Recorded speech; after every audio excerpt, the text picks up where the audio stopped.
Oh my goodness. There's my empty fire pit. Stainless steel washer drum. No fire. Zero fire. Some cigarette butts. Alright, we got chickens. My god, they're surrounding my garden. They want in, but I'm not going to let them have it. Alright, guys. Here's the house. Whatever. The land around it. This is where I'm at. I know I'm going fast for crappy video quality, but look at all the wood. My god, we could have a hell of a bonfire here. But we're focusing on the chickens right now.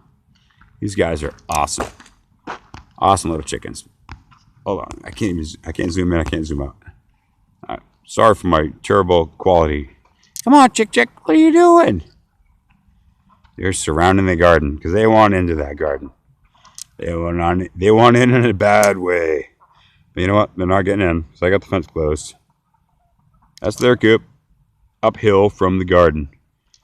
Any of their rain runoff runs down through the garden, but not onto the plants directly, which is a super nitrogen-based water, which will eventually come down here. This is all destroyed because of wood processing, but all that green came down from there.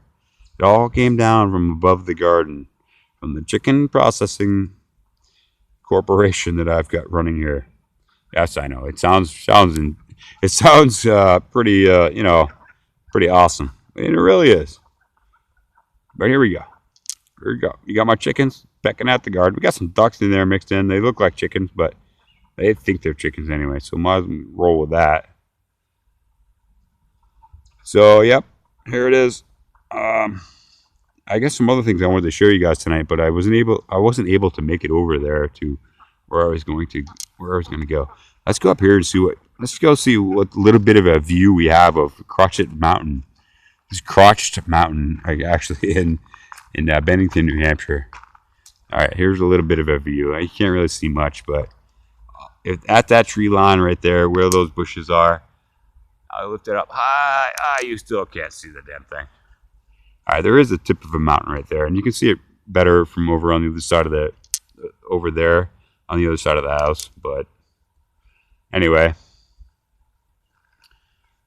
I'm just hanging out with my chickens tonight because that's my friends. These are my friends, guys. You know, I can't be all friends with y'all without having my close friends. Come on, chickies, what's up, girls? They don't like me all that much, but they're really my friends. They like me when I have food for them. Clearly. All right, here's my little garden, guys.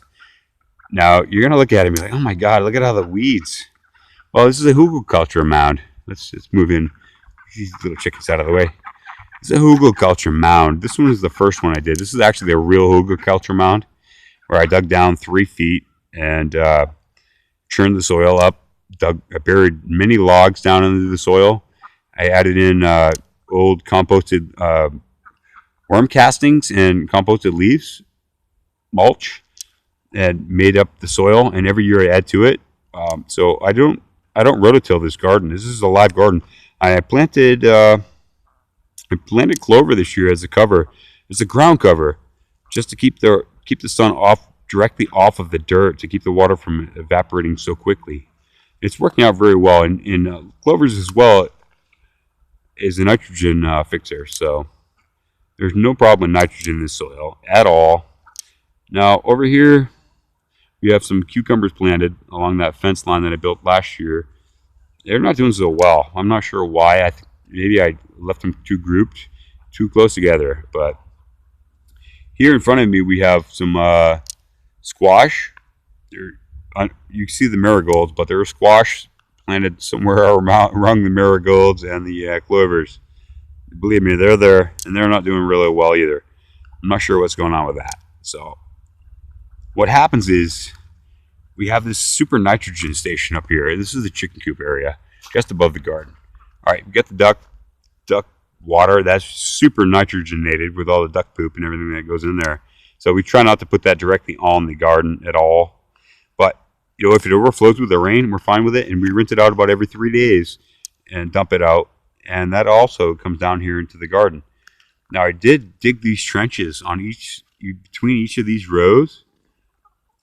Those are dug down, so the water will flood This water will flood this area and then come down to this area, flood that area, and then go down to this area, flood that area, and then move on and further down and just run off into the property. But that's the highly nitrogenated water from the duck poop. It's just super hydrogen. So we don't want too much hydrogen in the garden. That's why I wanted to let it flow through these little rows, these little channels.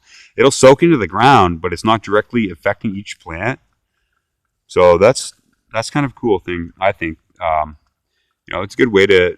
This is my compost pile right here, but that's a good way to get a little bit of nitrogen into the ground without adding too much nitrogen that's going to kill the plants.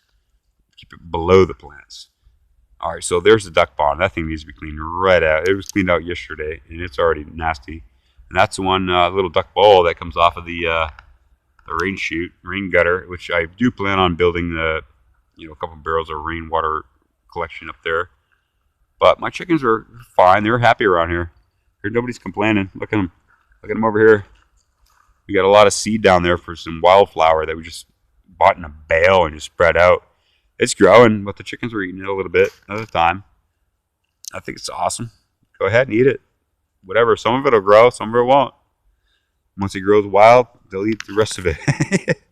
So whatever. It's $15 for that whole bale of, it's good. It's worth it for my chickens. These girls are super happy right now. Super happy little chickens. There's the wood pile. Yeah, the wood pile.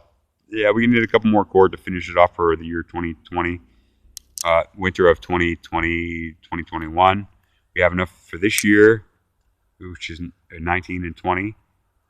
But we're working on wood for 2021. Winter of 2021. I always like to be 2 years prepared. 2 years in advance having wood supplied. So let's go down and take a look at that for real quick. Just because, got nothing better to do than show you around my yard. Oh, there's my old my old messed up Jeep in the background. Don't pay attention to that. All right, so you can see what we burnt last year. Basically, is the empty spot, or the lighter colored wood is what we burnt last year. I believe there was 9 rows there that we burnt, which equals to definitely over 5 cord, but somewhere between 5 and 7 cord of wood that we burnt. All right, well, here we go. Let's give you a look around. Firewood processing, leftovers. Video was terrible here. That's my old Jeep. Oh man, that thing's gonna come back alive. Smoker, Dakota, garage. Oh man, these doors open, all kinds of crap in there. Here's the house, deck. All right, that's it. Driveway coming down. Much love, guys. This is my little world. Hope you have a awesome little world of your own. And at this point, I'm going to let it go tonight and say peace, love, and happiness to all of you. Much love, friends.